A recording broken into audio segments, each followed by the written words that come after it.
నిజామాబాద్ జిల్లా బోధన్ పట్టణంలోని అంబేద్కర్ చౌరస్తాలో గల తెలంగాణ అమరవీరుల స్తూపం వద్ద Bodhan JAC convener P Gopal Reddy, ప్రధాన కార్యదర్శి బి మల్లేష్, స్టీరింగ్ కమిటీ నాయకులు శివరాజులు మాట్లాడుతూ రాష్ట్రంలో కాంగ్రెస్ పార్టీ అధికారంలోకి వచ్చాక సీఎం రేవంత్ రెడ్డి తెలంగాణ రాష్ట్ర సాధన ఉద్యమంలో పాల్గొన్న ఉద్యమకారులకు ఇంటి నిర్మాణానికి 250 గజాల స్థలాన్ని ఇస్తామని, వారి సంక్షేమం కోసం కృషి చేస్తామని చెప్పిన మాటలను స్వాగతిస్తున్నామని తెలిపారు. అయితే గత పాలకులు మాజీ సీఎం కేసీఆర్ ఉద్యమకారులను గుర్తించలేదని, తెలంగాణ ప్రజల ఆత్మాభిమానాన్ని దెబ్బతీశారని, అందుకే తెలంగాణ ప్రజలు మార్పును కోరుకుని బీఆర్ఎస్ ను ఓడించారని అన్నారు. ఈ కార్యక్రమంలో మహేందర్ రెడ్డి, కె శంకర్, యాదగిరి, ముత్తెన్న, భాగ్యరాజ్, యూసుఫ్, షేక్ పాషా, మాధవరావు, సాయిలు తదితరులు పాల్గొన్నారు.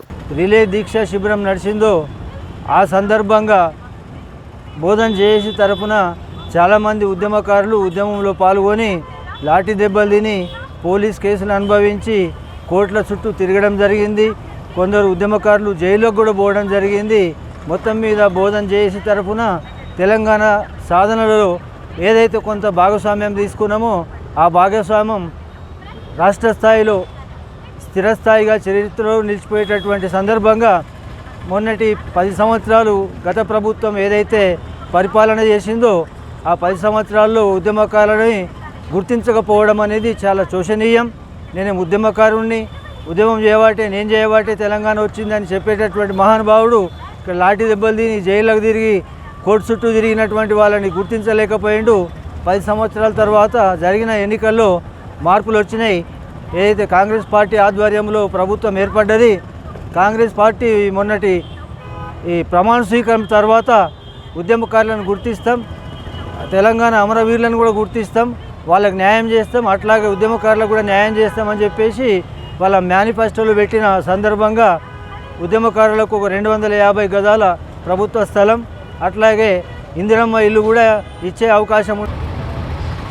బోధన్లో తెలంగాణ ఉద్యమ సమయంలో ఇక్కడ 1519 రోజులు దీక్షని కొనసాగించినటువంటి చరిత్ర ఉన్నది.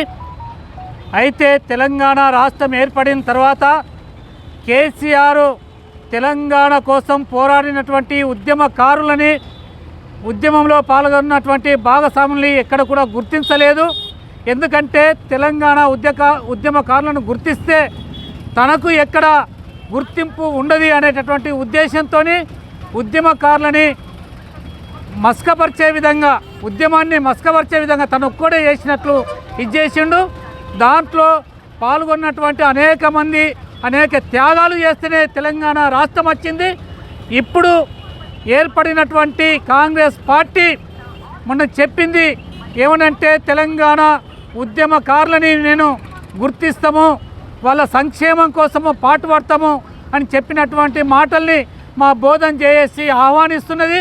మేము ఇక్కడ కేసులు కూడా పోలీస్ స్టేషన్ నుండి అప్పుడు మేము చేసినటువంటి ఎన్ని కేసులు ఉన్నాయి ఉద్యమ సమయంలో మా పైన తెలంగాణ ఉద్యమం మలిదశ ఉద్యమం చాలా సుదీర్ఘంగా దాదాపు 5 సంవత్సరాల పాటు కొనసాగించి దీంట్లో సబ్బండ వర్గాలు తమ పాత్రను పోషించాయి. అయితే ఇంతకుముందు మిత్రులు చెప్పినట్టే కేసీఆర్ వాళ్ళు ఎవ్వరిది లేదు, నేనే కర్త కర్మ క్రియ, నేనే తెలంగాణ తెచ్చానని చెప్పి ఆ కీర్తిని అంతటి తనకే ఆపాదించుకోవాలి అనే ప్రయత్నం చేశాడు.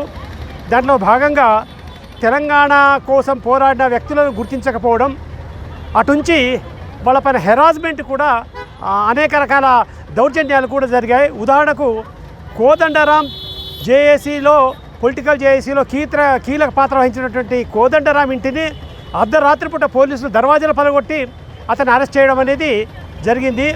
ఇది కేసీఆర్ యొక్క అరాచకానికి పరాకాష్ట. అదేవిధంగా డిఎస్పీ నళిని తెలంగాణ ఉద్యమం కోసం తన డిఎస్పీ పదవిని త్యాగం చేసి రాజీనామా చేస్తే తెలంగాణ వచ్చిన వెంటనే తనకు మరిన్ని అప్డేట్స్ కోసం మా ఛానల్ని సబ్స్క్రైబ్ చేయండి.